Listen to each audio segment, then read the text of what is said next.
It's time for us to go to the shop and get a bunch of hand sanitizer and toilet paper.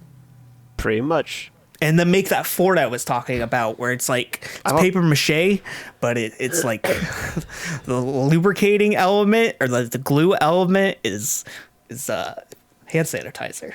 It's gonna be a very fragile fort. No, I think it's gonna be good. It's gonna be not I think it's sturdy gonna at be all. sturdy. I think it's gonna be sturdy enough because that's why people are buying it up, right? I don't see any other purpose. I mean, There's not like a pandemic going on or anything. It's just because everyone wants to have their own individual fortress so we can isolate ourselves off from society. exactly. For no particular reason.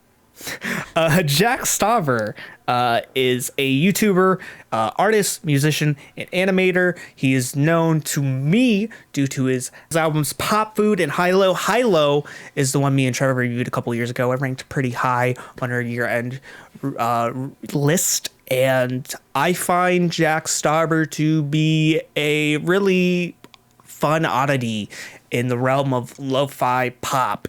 He isn't much using the lo-fi aesthetic out of, I guess, either circumstances or just because it's the only means available to him or just for aesthetic purposes. It's more because it actually kind of fits the natural progression of his music in a sense. It fits his own personality. It's not just an aesthetic choice. It's his branding in a sense. It's like a quintessential realm to be these very warm synths, these very sporadic bells, his cheery voice, the almost David Byrne Talking Heads like pseudo-like lyricism, influence of the lyricism that is prevalent in his music is all tied together to create this like really fun oddity. And he's been putting out a ton of the Micropop music after he released High Low. And they're usually like short song segments. And then he made an entire album of it of like, I think it's like 100 songs or something close to 100 tracks. songs. It's in the notes. 99 tracks. Do Do you want me to handle the Micropop stuff? No, I'm a big fan of his micro. I think I like his Micropop work more than his just Jack Stauber work. I like his Jack Stauber. I think the Micropop stuff is like gimmicky. I think it's fine. Like I like with I don't know. Micropop, I see him kind of taking up the mantle of what early like Residence was. Because, like, early Residents, they had, like, an album called Commercial Album, where it was literally, like, a 40-some track album, and each track was on, like, a minute. And it was just, like, a chorus and a verse. And the idea was you're supposed to, like, repeat it. It's just supposed to be these, like, quick bits of music. And the way he does his Micropops is kind of very similar to just the energy and the style that, like, early Residents odd music was kind of in. And I think within the like Micropop like stuff, each one has like its own special place. Like the music videos and stuff on YouTube obviously are these like short little completely surreal experiences. The big old compilation track kind of tickles the same itch that like their Residence commercial album does, with this like shifting eclectic just collections of like really quick sound bits. And then, like, the extended versions of the songs just really kind of give him a chance to more fully explore the more experimental, like, aspect of those songs. Yeah. Yeah, I think he's a little bit more experimental in some of the micro pop tracks. I think Two Time is, like, a really good example of that. Like, the end bit where he's, like, just sampling a bunch and there's these really strange synth moments. But I always find it's just a little bit too short for me in a sense. It's, like, supposed to be these small bits of music, but I feel like I don't know, it just never hits the same knack as his like regular material does, and I think I kind of prefer his more substantial work, his more full-winded work. I think it comes off as highlighting him a lot better in his music, and like I think his Micropop stuff is like more trendy, and I think it's more easier to digest for a lot of his audiences because they're more attuned to just the hooks, not really the fuller tracks. But this new Micropop EP shop, he calls it an album. He says it's a full album. In some ways it is. I'll give him that, but it's only 8 minutes. It's not even 8 minutes. No, it's 8 6 minutes. minutes. 8 tracks, 6 minutes. I'm sorry, I read wrong. But it originated as a series of shorts for Adult Swim that was released, I believe, early in 2019. And finally, just like a month or so ago, he put up this EP, or as he calls an album, together, put it on Spotify and other streaming services.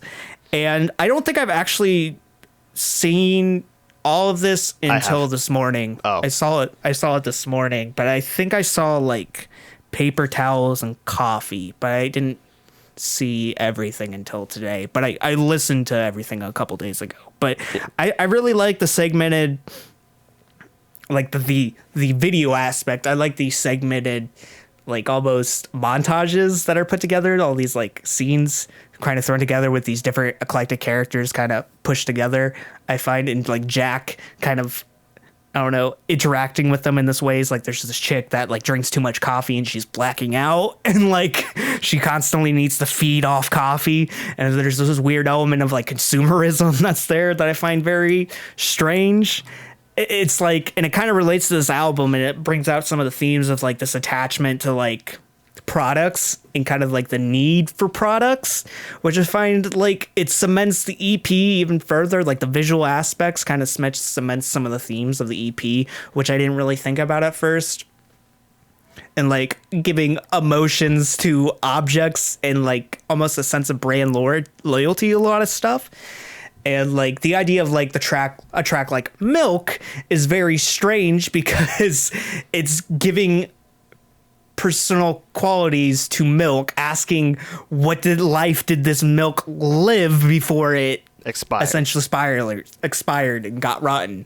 Like asking just like very very existential questions to very mundane objects, which I found to be very interesting. Like the sense of consumerism, which I was not expecting in this project, and I think it actually like makes it a lot more interesting and a lot more like theoretically fun.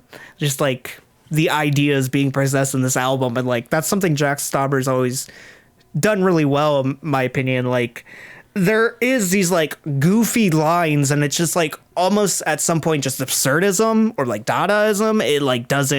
It really, like some of these tracks don't have a point on like previous projects, but they're just like very fun listens.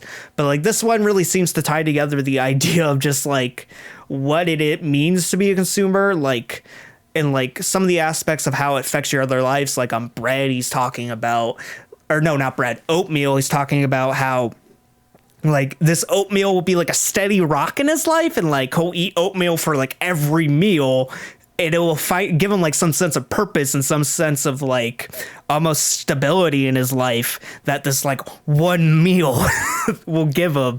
I just found it to be very strange. And also like the idea of like, what do these kind of differentiating flavors or differentiating like items really mean, like on bread or on cheese. Like cheese is just filled with a ton of just like cheese puns, and it's completely cheesy. As somebody see who what I did there?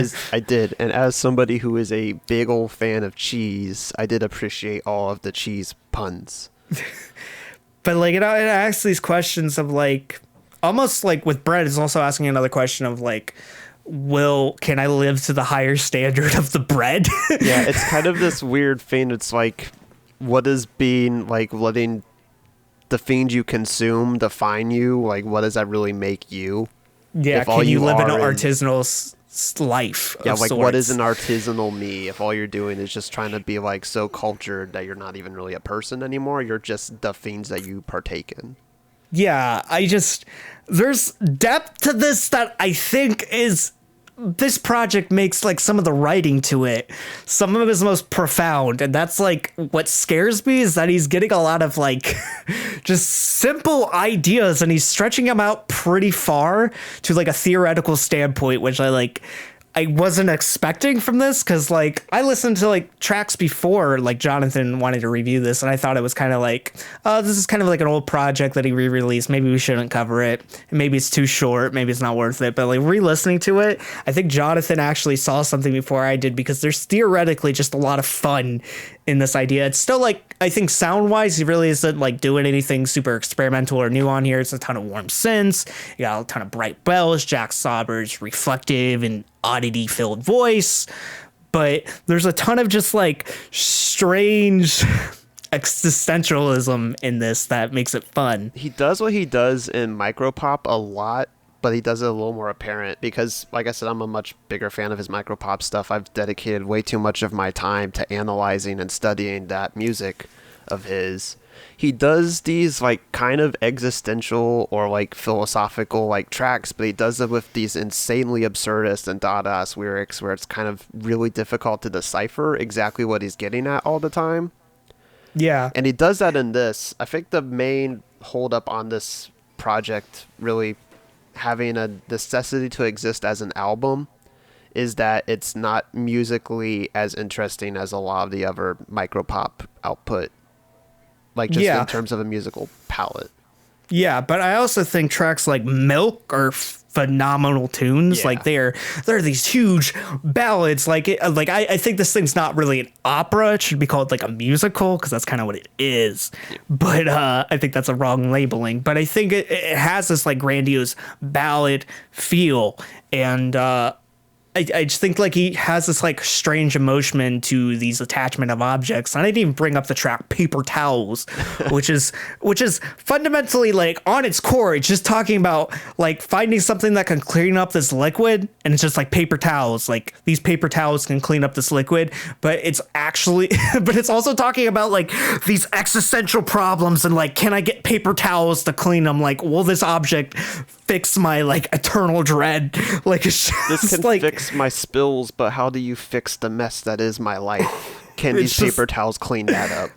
It's just like, in some aspects, I'm just so surprised by this EP because I think I didn't get enough praise at first for thinking like at the core of thinking that it was just kind of like these throwaway ideas. In reality, these are some of his most like interesting writing, some of his most interesting written tracks to date. Yeah. I don't have too much else to say about this. I think it's completely clever. It's completely fun. I think he doesn't really challenge himself musically, but I think lyrically he's shining and coming up to the core of like fundamentally absurdist tracks that have these like existential backing to what is consumerism. Yeah, I think it's lyrically great. I think one of its probably biggest lyrical flaws is that understanding it depends very heavily on having seen the whole pop opera, like the Adult Swim with all the animations and the stories and all of that really hinges your ability to figure out what this album is really truly getting at. I think that maybe is like a little bit of a fault on it being an album, is that you have to see everything that involved with it, but it was also meant to be that originally, and this is just more of like a soundtrack than an actual like album. Yeah. I don't have too much else to say. Keep in mind those scores if you tell me this. I think right now I'm feeling an 8- on this. I do kind of think it's an essential project for the 6 minutes we're given. Yeah. It's definitely an 8. I would definitely recommend watching the full Adult Swim pop opera. It's on YouTube. It's pretty easy to find. So yeah. And this was very surprising from an artist I wasn't expecting to kind of surprise me in this type of manner. Because you haven't been following him properly, Vincent. You haven't dived deep into the Micropop realm as I have. You haven't let it fully consume your heart and soul. You haven't become a Patreon of his where you donate money so that you can listen to the extended versions of the songs earlier than anyone else, like I have. Okay, Jonathan, I've been too busy listening to the Little B, so why don't you listen to some Little B and come back to me, and then we can talk about the theoretical masterpiece that is God's Father.